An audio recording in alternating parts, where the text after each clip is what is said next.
ఏ వ్యక్తినైనా మనం దూషించాలంటే అంటే తిట్టాలంటే జంతువుతో పోల్చి తిడతాం. అట్లా ఎందుకు తిడతారు అంటున్నా.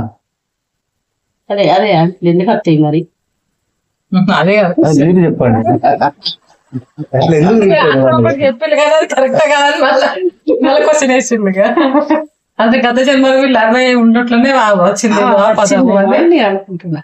తిట్టే వాళ్ళు గత జన్మలో అట్లా పుట్టినారు కాబట్టి అట్లా వస్తున్నారు అనుకుంటా. సరే దానికి అట్లా పుట్టుంటే ఈ జన్మలో అట్లా మాట్లాడరు. ఎందుకంటే ఆ స్వభావము కనెక్ట్ అయ్యి ఏం చేస్తుంది అంటే అట్లా మాట్లాడినది. ఇప్పుడు ఆ జన్మలో కుక్క అయి ఉండదు, అదే అరుచుకుంటూనే ఉండదు, అదే అయిపోయింది. దాని మళ్ళీ మానవ జన్మ తీసుకుని మళ్ళీ అరుచుకుంటా ఇప్పుడు వచ్చిందని అనుకుని తిన్నాను. అరవడం వేరు, ఇంకో జీవితోని పోల్చి అవతలని తిట్టడం వేరు.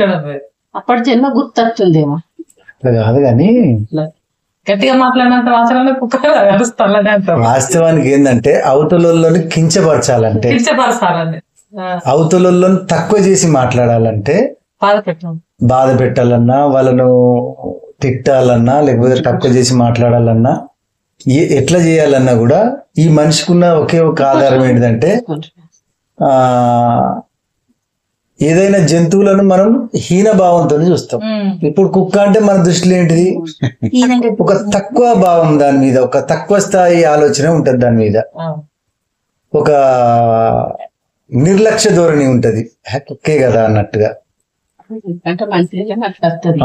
కుక్కను మనం చీపుగా చూస్తాం. ఏదైతే మనం చీపు అని భావిస్తున్నామో దానితోని పోల్చి చెప్పినప్పుడు అవతలోడు కూడా అంతే చీప్ అవుతాడు అని ఇతను ఫీల్ అయ్యి అవతలోడిని అట్లా మాట్లాడతారు. కాదు కాదు కాదు ప్రస్తుత భావపరంగా, ఇప్పుడు ప్రస్తుతం నివసిస్తున్న ఆలోచన విధానం పరంగా వచ్చింది అది, అంతేగాని జన్మ నుంచి తీసుకున్నది ఏం కాదు. ఇప్పుడు ఆయన అవగాహన స్థాయి ఎట్లున్నదో ఆ అవగాహన స్థాయి నుంచి మాట్లాడుతున్నాడు అంతే.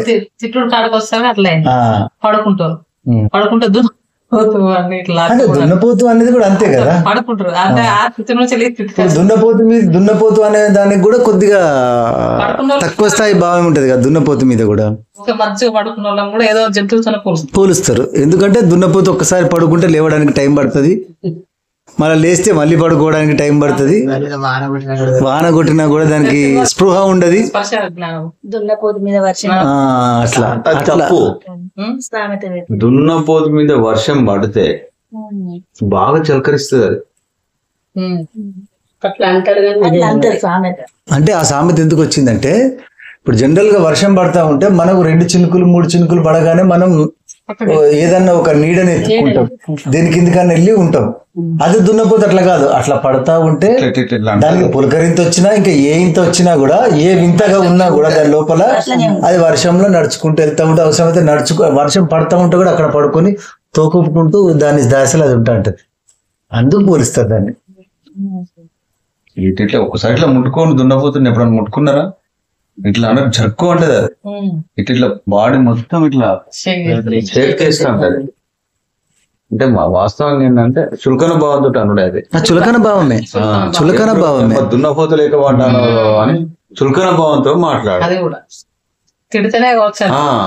దాని మీద ఉన్న చులకన భావాన్ని మనం తిట్టాలనుకునే వ్యక్తి మీదకి షిఫ్ట్ చేస్తాం అంతే.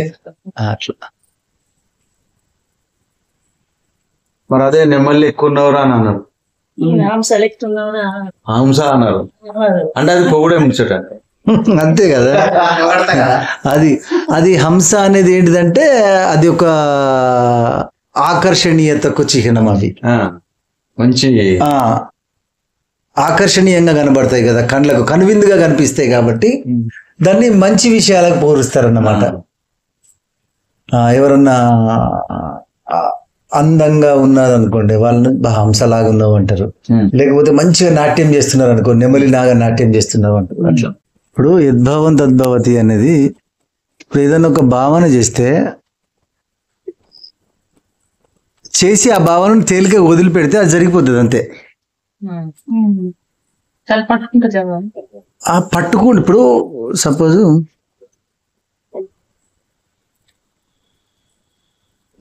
నాకు వేరే ఒక వ్యక్తి రేపు ₹1,00,000 ఇస్తా అన్నాడు అనుకుందాం.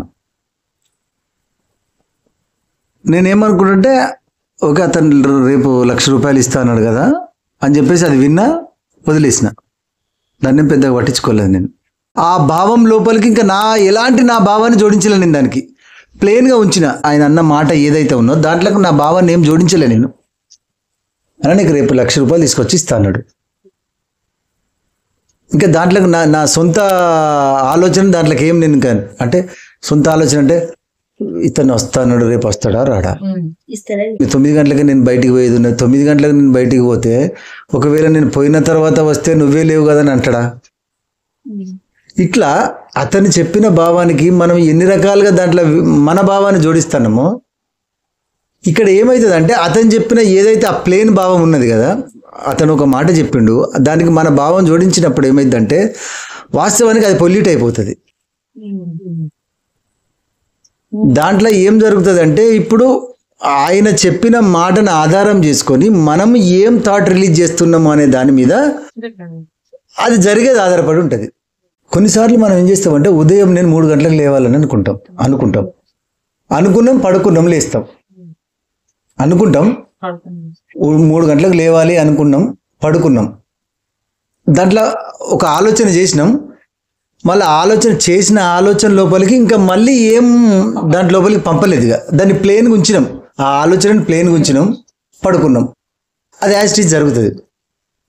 3 గంటలకు లేవాలని చెప్పేసి అనుకొని ఇక్కడ సంకల్పం చేసుకున్నాం. తర్వాత ఏం చేస్తున్నాము, మరి ఇప్పుడు 12 గంటలకు పడుకుంటున్నా, 3 గంటలకు లేస్తానా, లేదంటే ఒకవేళ మంచిగా కూలర్ గాలికి బాగా కూలర్ ఉంది, బాగా ఏసీ ఉన్నది, అట్లా ఒకవేళ మర్చిపోయి నిద్రపడుతుందేమో. ఇట్లా ఫస్ట్ ఒక భావాన్ని రిలీజ్ చేసి మళ్ళీ ఆ భావాన్ని పొల్యూట్ చేయొద్దు. దాని లోపలికి మళ్ళీ వేరే భావాలు పెట్టి దాన్ని పొల్యూట్ చేయొద్దు. అది రాగా ఒక భావాన్ని, ఒక సంకల్పాన్ని మనం రిలీజ్ చేసినప్పుడు ఆ సంకల్పాన్ని యథావిధిగా ఉంచాలి. అంటే అట్లా అసందిగ్ధతలు కొన్ని మనము పోతన అనేది బలంగా ఉన్నదా, పోనా అనేది బలంగా ఉన్నదా, దాని మీద ఆధారపడి ఉంటుంది. మళ్ళీ పోత అని చెప్పేసి వదిలి యద్భావం తద్భావతి అట్లే పనిచేస్తుంది. ఎప్పుడు బాగా చెప్తాను కంపల్సరీ పోవాలి అనుకున్నా.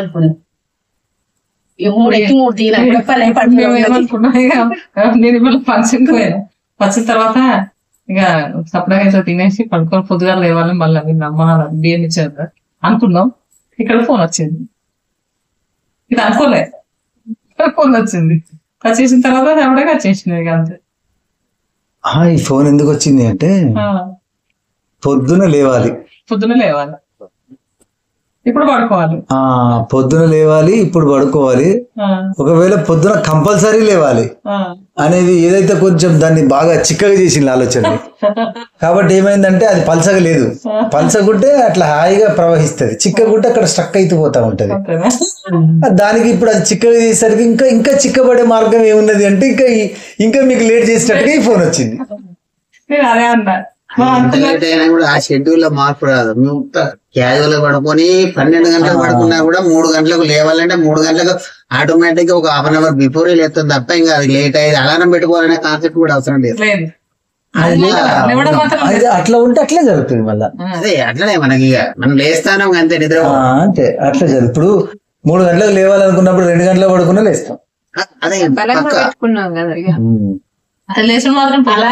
వాస్తవానికి దాన్ని బలము అనేది కూడా దానికి పెద్దగా బలంగా పెట్టుకున్నా నేను, లేకపోతే నేను గట్టిగా అనుకున్నా కూడా అట్లాంటి మాటలు కూడా అట్లా ఏం లేవు. నువ్వు గట్టిగా అనుకొని మళ్ళా ఇంకా వేరేది ఆలోచించినా కూడా అది జరగదు. నువ్వు తేలికగా ఇంకొకటి ఆలోచించకుండా రిలీజ్ చేసిన ఏదైతే ఆలోచన ఉన్నో దాన్ని ప్లెయిన్ గా ఉంచితే అది జరుగుతుంది అంతే. ఇంకేం పెట్టద్దు. ఒకే ఊరిలో 2 కత్తులు ఇమ్మడవు కదా అట్లా. ఇప్పుడు అలా అడిగిన వాళ్ళకు పెట్టిపోతాను అంటే సాయంత్రం పోతాను పక్కలకి ఎందుకన్నా మా చెల్లెళ్ళు ఇటు మనం వచ్చి కూర్చున్నాక 10 నిమిషాలకే ఫోన్ వచ్చింది చెల్లి దగ్గర నుంచి. నన్ను ఎక్కడ చూసింది అయింది బస్ దిగాక అని నేను అనుకుంటున్నా, చెప్తాను మేడం పక్కన ఉంటాడు. వ్యాన్ రాజేశ్వరరావు రాయచర్రావు మా చెల్లె వాళ్ళ అట్లా చిన్నమ్మ అన్నట్టే ఫోన్ వచ్చింది. అంటే నేను లోపల వాళ్ళకి చెప్పినా కదా అట్లా. ఇప్పుడు మనం ఎట్లా ఆలోచన చేస్తామంటే నేను సపోజ్ హన్మకొండకి వెళ్తున్నా, చౌరస్తాలో నాకు తెలిసిన ఒక ఫ్రెండ్ ఉంటాడు, వానికి కనబడకుండా నేను చౌరస్తాలో నా పని చేసుకొని రావాలి, వానికి కనబడకుండా చౌరస్తాలో నా పని చేసుకొని రావాలి. బస్ దిగే వరకు ఎదురుగా కనబడతాడు. అయితే అట్లే జరుగుద్ది. అయితే అప్పుడు అన్నప్పుడు నేను ఏం చేస్తా అంటే ఒకవేళ వానికి కనబడకుండా నా పని చేసుకొని రావాలి అనుకుంటున్నా. ఇక్కడ ఈ భావంలో ఏం జరుగుతుందంటే అతనికి కనబడకుండా అనే దాంట్లోనే అతను కనబడుతున్నాడు, నాకు నా మనసు లోపల అతను కనబడుతున్నాడు. ప్రతి ఆలోచనకి ఏంటంటే దాని తాలూకు ఒక చిత్రం ఉంటది. కనబడద్దు అన్న దానికి కూడా కనబడేది కదా, ఆ మాటలో కనబడేది. అతని గురించి అయితే ఆలోచన చేస్తాను. అవి క్యాజువల్ గా ఎన్నో సంఘటనలు జరిగినాయి మనకు కూడా, అందరికి జరుగుతాయి. అంటే సపోజ్ ఇక్కడనే ఇలా రమేష్ అన్న కనబడకుంటే ఇట్లా దాటిపోవాలి రమేష్ అన్న ఇల్లు అని అనుకుంటాం మనం. సపోజ్ ఇక్కడనే కానీ అన్న అక్కడ గేట్ల నిలబడే చూస్తాడు. అయితే ఈ దాటిపోవాలి అనే దాంట్లోనే ఆయన చూసింది మనకు విజువలైజేషన్ చేస్తాం. దాంట్లో మనకు తెలియదు ఆయన ఇప్పుడు ఏమనుకుంటున్నాం, రమేష్ అన్న చూడకుండా దాటిపోవాలి అనుకుంటాం. రమేష్ అన్న చూడకుండా దాటిపోవడం అనే దాంట్లో రమేష్ అన్న ఒకవేళ ఇక్కడ ఈ బాల్కనీలో నిలబడ్డాడు, ఆయన కనబడకుండా మనం పోవాలి అనుకునే క్రమంలో ఏమైతుందంటే ఆల్రెడీ ఆయన నిలబడ్డాడు, మనం అక్కడి నుంచి పోవాలి అనుకున్నప్పుడు అది ఆటోమేటిక్ అది రివర్స్ యాక్షన్ లో రివర్స్ డైరెక్షన్ లో పనిచేస్తుంది. అట్లా కనబడుతుంది. మనకి ఏదైనా వస్తువు కావాలంటే కూడా ఆటోమేటిక్ గా అది ఇంకోటి తెచ్చిస్తాము. అది ఇప్పుడు మనకి ఇంట్లో ఇది లేదు కదా అనుకునే టైంలోనే ఎవరో ఒకరు మళ్ళీ అదే పట్టుకొచ్చి ఇస్తాను. వాళ్ళు మరి ఏమో చెప్పినట్టుగా పాలేవు అనుకుంటా ఒక రోజు అసలు చెప్పి అంటే మనకు ఎవరో చెప్పినట్టుగా నేను ఇక్కడ అనుకుంటే వాళ్ళు తీసుకొచ్చి ఇస్తాను అంటాను కదా. అసలు అది ఎట్లా జరుగుతుంది అంటే ఇప్పుడు సపోజ్ ఒక బావి, పెద్ద బావి ఉంది అనుకో, పెద్ద బావి, ఆ బావి సెంటర్ లో ఒక చిన్న రాయి ఏమైతుంది, దాని తరంగాలు బావి మొత్తం వ్యాపిస్తాయి, చుట్టూరు వస్తాయి. మన ఆలోచన కూడా అంతే.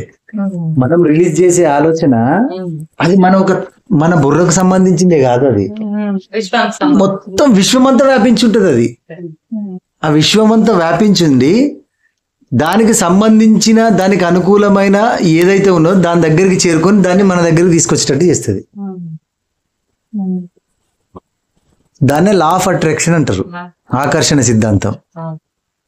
దాన్ని యద్భావం తద్భవతి అని కూడా అంటారు.